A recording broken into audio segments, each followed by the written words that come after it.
Welcome to the show. Today's guest is a little different from our usual lineup of product marketers. I sat down with a realtor who has quickly built success in one of the most competitive industries out there, real estate. He shares the strategies that have helped him stand out, including how he creates genuine, personal content that truly connects with people. We also talk about how he's using AI to distribute that content more effectively and reach a wider audience. Whether you're in real estate or any business where it's hard to differentiate, you'll find practical takeaways in this conversation. Let's dive in. Are you looking for new ways to make your sales grow? You've tried other podcasts, but they don't seem to know. Harvest the growth potential of your product or service as we share stories and strategies that'll make your competitors nervous. Now, here's the host of the Harvest Growth Podcast, John LeClaire. Welcome back to the show. I'm super excited to be speaking with my good friend, Landon Bellum. We've known each other for several years. We go way back on a personal level, but he's got a great business background that's, I would say, very unique. And we're going to talk about a lot of his background, what he does, and really how he has implemented marketing in his field in a unique way and had a lot of success very quickly. We're going to talk about the real estate industry. He's a realtor. But these are principles that apply no matter what your business is. So pay attention. This is going to be a really fun interview. We'll dive in a second. But first, I want to welcome you to the show, Landon. Thank you so much. Really, really glad to be here. I love it. I appreciate taking the time. I know you are swamped. You are super busy, because you're so successful. It's a busy business in general, doing real estate. But yes, so thanks for taking the time today. I always say it's the most flexibly inflexible job there is. You know, I could take off. I was the only dad that was at the first day of preschool for the kids this year. So that's nice to be flexible that way. But also sometimes I'm working till 8 p.m. doing showings and till 11 writing offers p.m. So you just never know what you're going to be doing. It's busy. That's for sure. So let's talk about how you got into real estate. What first drew you into this industry? Yeah, that's a great question. And I think a lot of this is what is so applicable to marketing and entrepreneurship. When I was in college, I went to BYU, Idaho in southeastern Idaho. When I was in college, I had a roommate, a good friend. We've been best friends for 20 years now. And we kind of got this little bug for entrepreneurship. So we were kind of starting to just get a feel for, hey, wouldn't it be cool to get into a business and be our own bosses and be able to do what we want to do when we want to do it and how we want to do it instead of working a typical 9 to 5. And so we got really inspired just by that idea.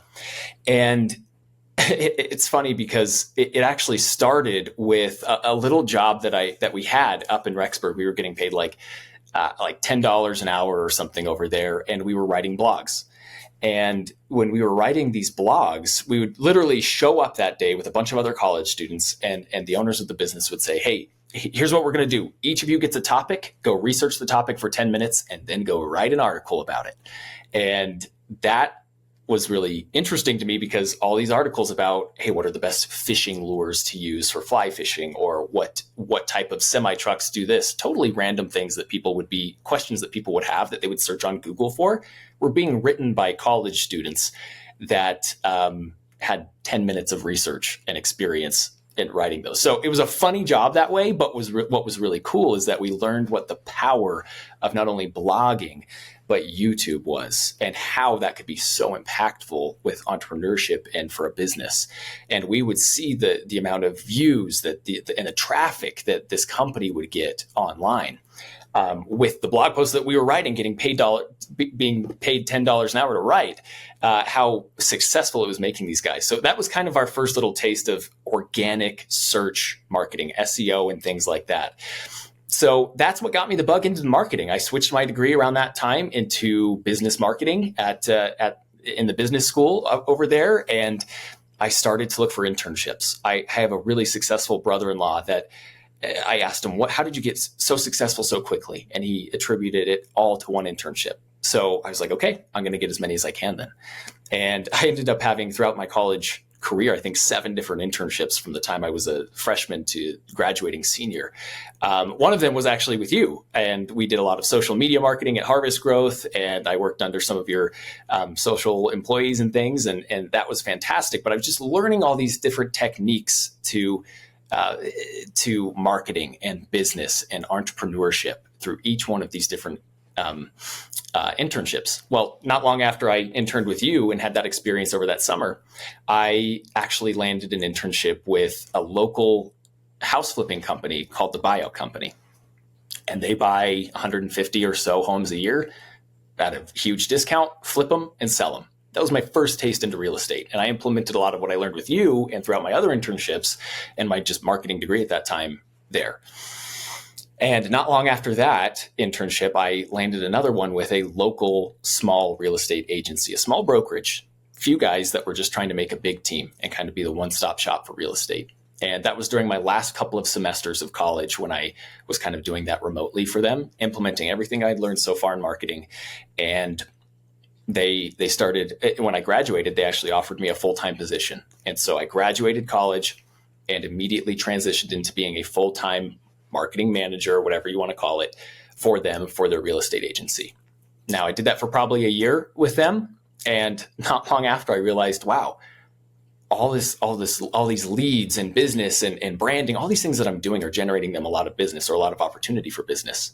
Why don't I just get licensed to do this for myself now? And so I got licensed and I slowly transitioned from full-time with them to like 3/4 time to part-time to quarter time. And then all of a sudden I just sent it and I went into the real estate industry and I have not looked back for a second. It was a very challenging first 8-10 months, first year. I always tell people that are trying to get into the industry, I tell them I made $0 in my first year of being licensed as a realtor. But not long after that, all of this foundation that I had built with my marketing efforts exploded and really took off. And it has been I've been in the industry for 4 years now, and it has been amazing. A great opportunity for my family. I love what I do, and I'm very fortunate to be able to help a lot of people buy and sell homes in Colorado. I love it. Thank you for sharing your story. One of the reasons I wanted to have you on our show, our audience knows that most of our interviews are with product marketers. That's what we do. We launch products.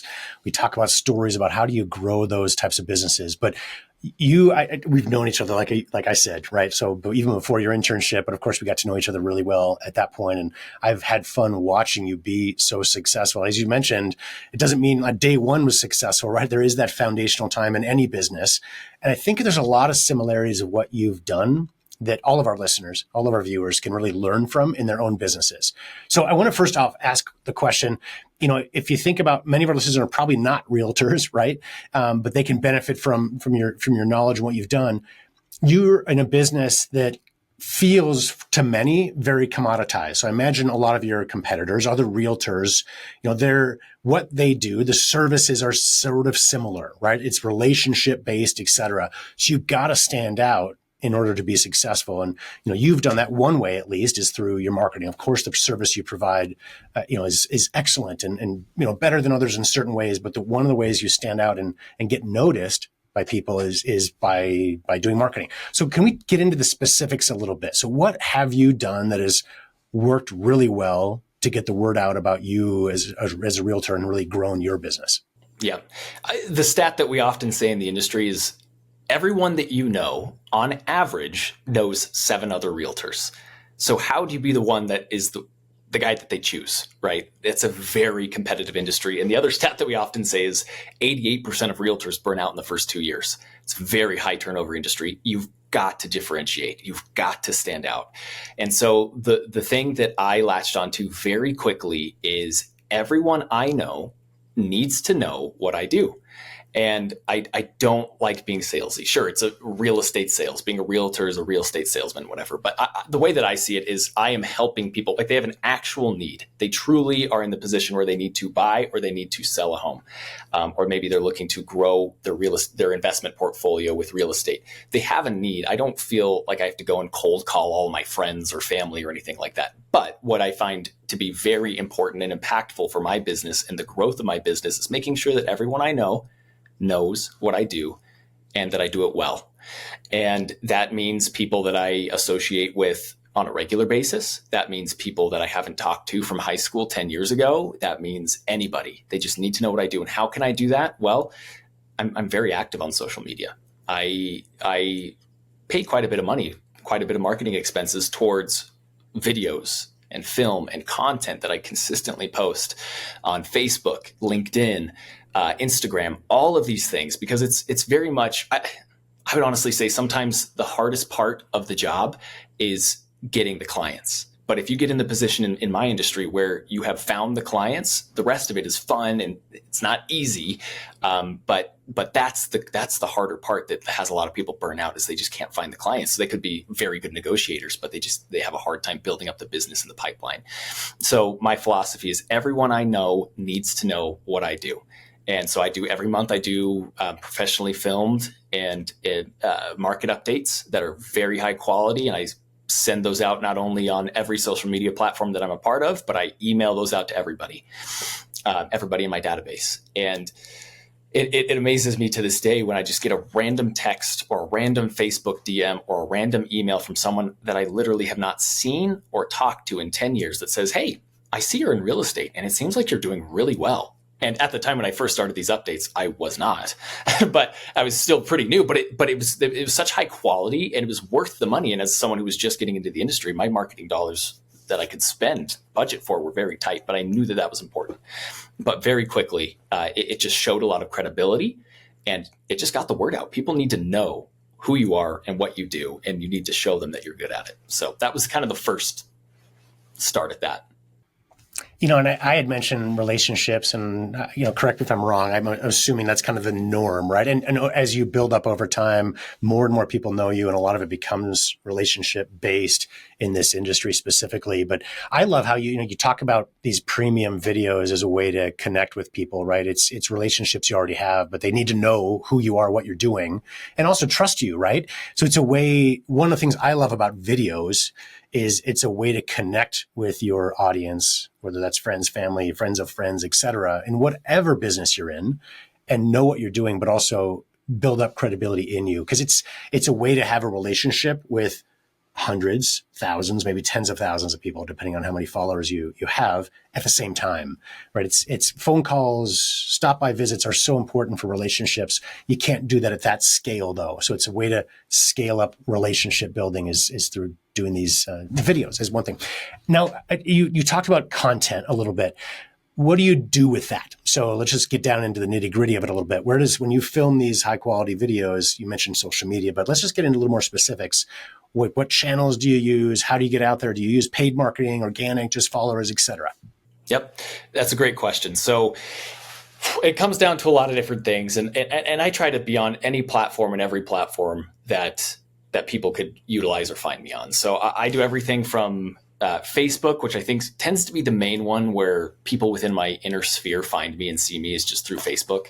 Instagram, I think, is also very effective. I'm very active on LinkedIn as well. YouTube is probably my favorite, just because YouTube does a great job at sending people to you that don't know you as well. So that's a good way to get people outside of your inner sphere, which is incredibly important for any industry. I also throw stuff on TikTok, and I throw stuff on Twitter a little bit too. But I think the main ones just for me are more the Facebook and the YouTube and the Instagram. But I try to spread my content across anything where people could find me and run into me, especially people that maybe know me, but there's also a ton of value in finding people that don't yet know me that would want to use my services. And so that's where a lot of the content creation comes on like that blogging side that I mentioned and the YouTube side, because your social media is good to send out to people that know you already are on your friends list. But there's a whole world of people out there that don't yet know you, or don't know your product, or don't know that you offer your service and would very much benefit from it. So YouTube and Google are the two biggest search engines out there, and they do an incredible job. So that's the thing that when I was doing that work as a marketing manager for Modestate is the company that I worked for before I got into the real estate industry, because I had that job in college that showed me the power of search marketing and organic marketing. I gave it a shot, and I was like, I don't know what this is going to do or if it's going to be effective, but I'm just going to full send it on this. And so I created this master platform on their website. And unfortunately, it's been taken down since, after I left the content that they took down the website, but it was amazing. I made dozens and dozens of blog posts that were very much geared toward what could somebody be searching that I could write about that they would click on and send them to me, or at the time send them to this agency. And so, for example, for our purposes, again, in the real estate industry, but it wouldn't have to be necessarily geared toward the real estate industries, is we would say, okay, what are the pros and cons of living in Castle Rock, Colorado? What are the best neighborhoods in Denver, Colorado? What are the best like things that people are looking for? If someone what's my client? What's my ideal client going to be searching on YouTube or Google? Let me make content about it. And not only that, not only am I going to make content about it, but what other content has been made? What other blogs have been written? What other YouTube videos have been filmed? And how can I make mine longer and better? Oh, wow, there's a video out there about the 5 pros and the 5 cons of living in Denver. I'm going to make a video about 11 pros and 11 cons of living in Denver. Oh, there's a blog that's been written about what are the top 5 things to do in Highlands Ranch, Colorado. We've got one for 15 things to do in Highlands Ranch, Colorado. And so that's what I did is I just found all this content that our ideal client was searching for, wrote about it, and then made a video about it, and then posted it on Facebook and YouTube. No paid advertising. I've never done any paid social media posts or anything. I've never done any paid ads for myself, at least. But when you make this content, it's so searchable, you start to rank. And that's what happened for Modestate back in the day is we started to rank highly. You could type in Castle Rock, Colorado, enter, and Modestate would be boom, boom, boom up there. And we would start to get these inbound leads, people that were just searching and clicking and finding and wanting more information. And it ended up being an incredible generation of potential business for the company. So, I mean, there's all sorts of things that we could get into there, but that was very effective. But I think just a mix of posting, making sure that people that know you know what you do, and then finding those through organic content that don't yet know you, but could really use your services or your product is incredibly resourceful. And I imagine our audience, I hope, is pondering. One of the reasons I do this podcast, I think it's great to hear from people that have had successful stories, right? And every interview is going to be something a little bit different. The goal is really to get our audience thinking, okay, how do I apply this in my business? If there's one nugget out of our entire conversation that changes the direction of a business of our audience member, any specific audience member, it's a win, right? That's my goal. I think I've had some great ideas just listening to you. I love what you've been doing. I do want to encourage our audience. We'll give you the Linktree link for Landon. You can see all this content. Look in the show notes when you go, check out the show on harvestgrowthpodcast.com or any of the podcast platforms or, YouTube, et cetera. Make sure that Linktree link is everywhere. Is that something that's easy to say? Is it a short link or is it a longer one? We'll just include in the copy. It's one that it's not a pretty link. So just click it in the description. Perfect. That'll be the best way to find it. It's there everywhere. So I want to talk about measurement. You do a lot, right? What process do you use to find out what's working, right? The nice thing about doing content is if we measure, we see what's working, we know what to make it, even better next time we do the next round of content. So what do you do to measure to see what's working, what's not? So I've got a spreadsheet. I love spreadsheets. I took a spreadsheet course in college and they've stuck with me ever since. And I love them. I could be in them all day. I do a spreadsheet of all of my, and I have it broken down by year. So 23, 24, 25. And I have all of my closed business, all of my under contract business. I've got my pipeline in there, my active listings. And I need to track and see, okay, how much did I spend to get this or how much money is potentially coming in from this, et cetera, et cetera. But I think the most, one of the really valuable things that I have in there on that spreadsheet is what was the source? What was the lead source that ultimately led this person to me to where I got this business?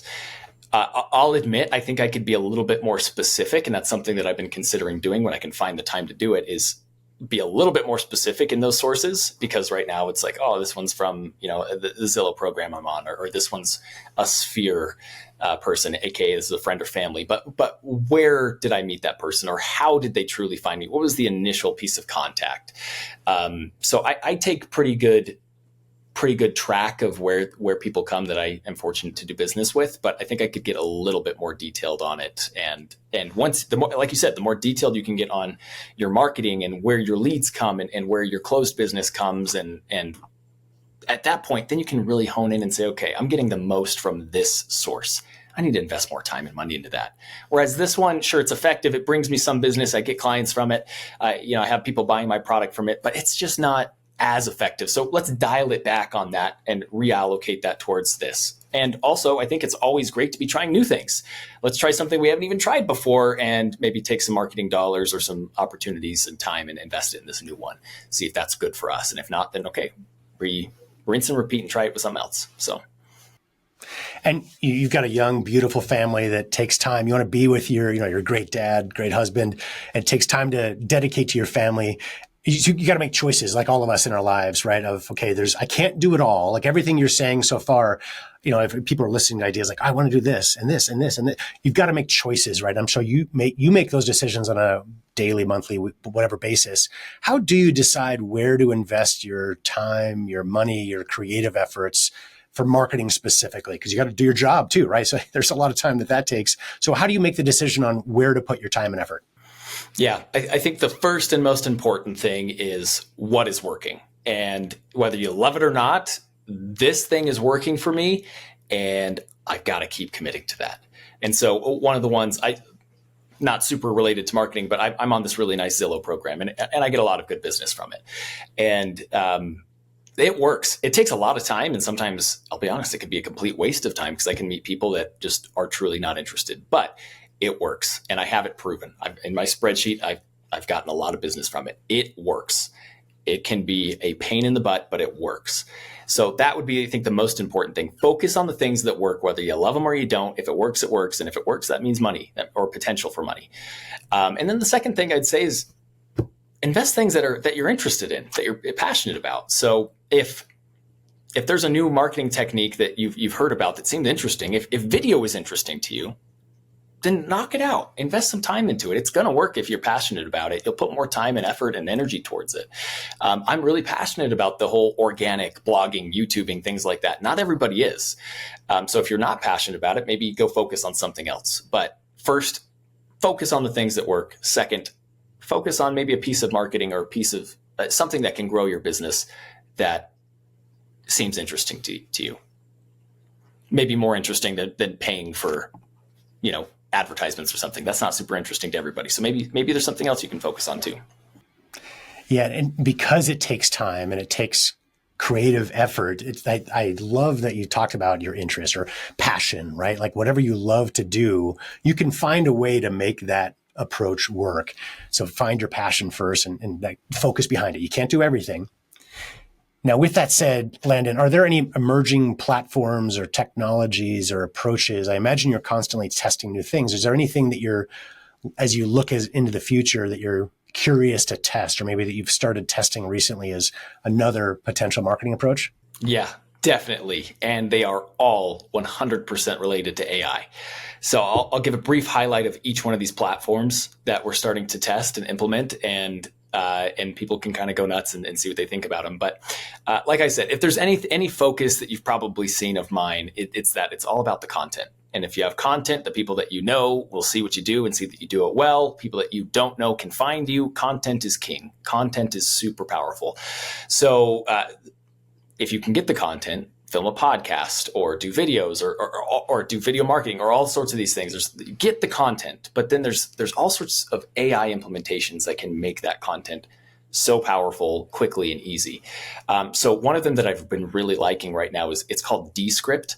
And basically what I've been doing is I've started a podcast as well and talking about a lot of these things that we've discussed already, but I can upload my full podcast video and audio into Descript. And through the power of AI, it will go and remove all of the blank moments where there's no one speaking. It can take out the ums and the ahs and like these filler words. It can remove all of that with AI. And then what I do is I get it all edited, and it can even put in like AI B-roll in the background. It can take a lot of the very difficult and challenging parts of marketing and video and editing out. Then I take that full length video and I can throw it into another AI software called Opus Clip. And Opus Clip turns one long video into dozens of short form videos. And it just clips out all these really nice pieces that you had talked about during your bigger video, clips it. And then now you have dozens of pieces, dozens of smaller videos that you can send out. So those two are really nice to be able to get content, edit it, get it polished up quickly and nicely. It's not perfect, but it does take a lot of time and effort out of the harder part of editing yourself. And then you can take that and post it across your social media. Now, again, I'm a big advocate for written content and video content. That's AI that can help with the video content and getting it polished up and nice. Take the transcript, copy and paste the transcript from the long form video podcast or video content that you have. Copy that transcript into ChatGPT or Grok or one of these other very powerful AI tools. Copy it in there and say, hey, can you turn this into a blog post and have it completely optimized for search engines on Google and others, and so that I can post it on my website.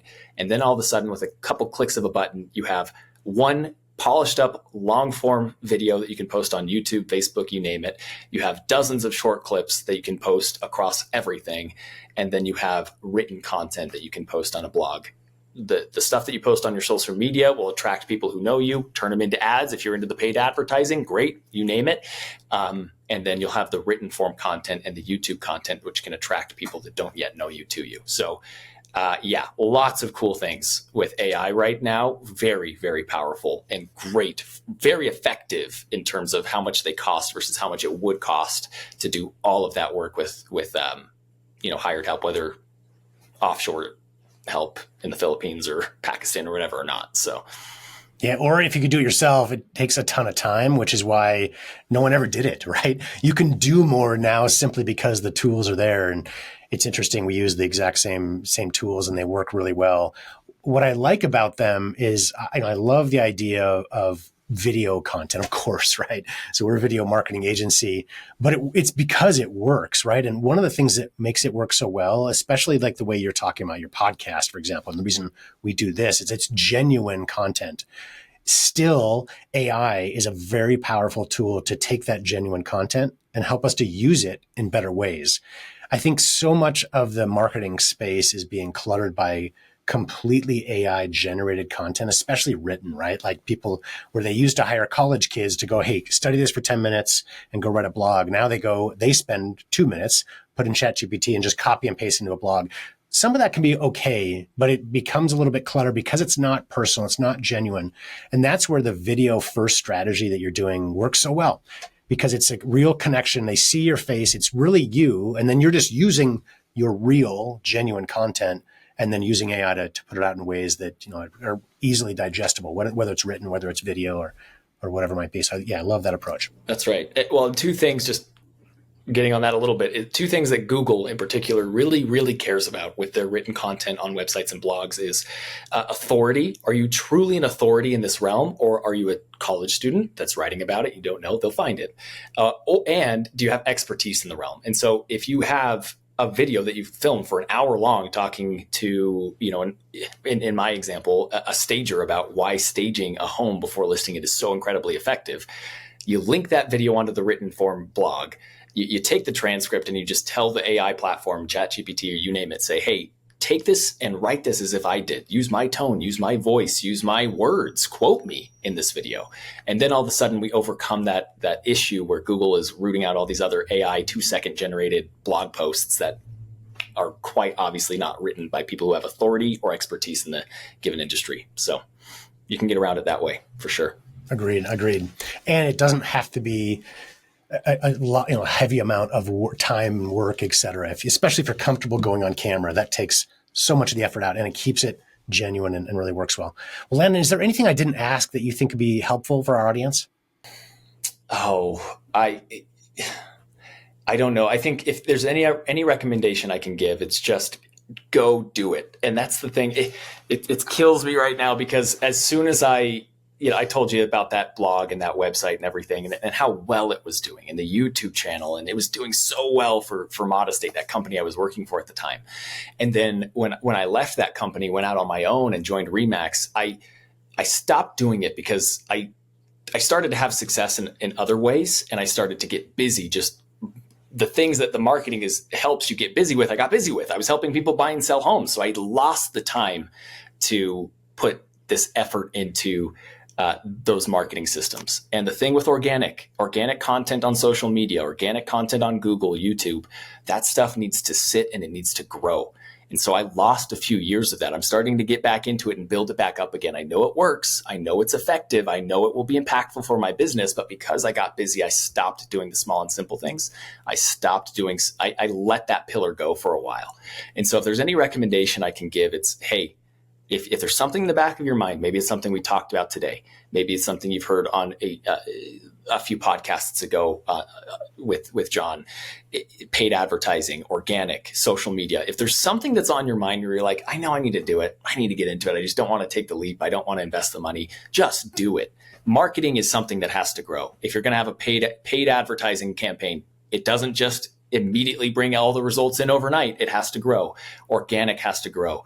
I'm going to start doing a mailing campaign where I'm sending out direct mail to people in my neighborhood. Like, that needs to grow. That doesn't get clients overnight either. Don't hold yourself back and hold back your success because you're scared to spend some money on your business. Don't hold yourself back because you're scared to try out some new marketing platform. Just do it, because if you're ever going to regret something, it's going to be you regretting not trying something new and not investing into a new piece of marketing or content. I promise you won't look back and regret trying something, even if it didn't work, because it at least led you in a better direction. I love that. That's a great summary. I echo everything you said. And what I love about today's technology is you can do so much more that, 18 years ago when I started my business, I had some of these ideas or similar things, right, about doing content specifically. But where do you find the time to do it and to edit it and to distribute it, et cetera?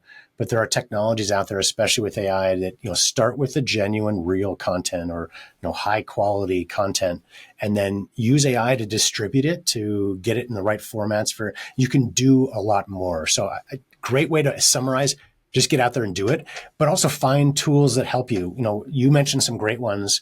Somebody else may be thinking about another idea that this interview spawned in their head.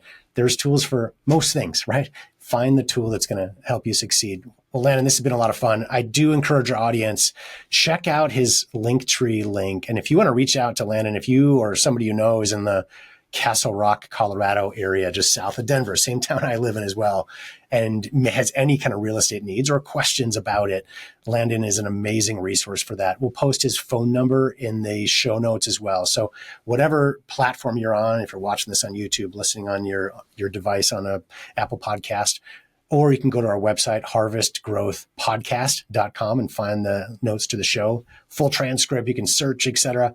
But of course, his contact info and his Linktree information as well. Well, thanks for tuning into today's episode, where we uncover stories and strategies behind some of the most successful marketers out there. If you're looking to take your own business to the next level, be sure to visit perfectlaunch.com. You can grab a free copy of my book, The Perfect Launch System. It's packed with proven principles we've developed over the past 20 years, helping hundreds of businesses launch and grow successfully. Plus, you'll also get exclusive one-page summaries of some of our most popular podcast interviews, real-world insights you can apply right away. Head to perfectlaunch.com and start building your perfect launch today. Until next time, keep learning, keep launching, and keep growing.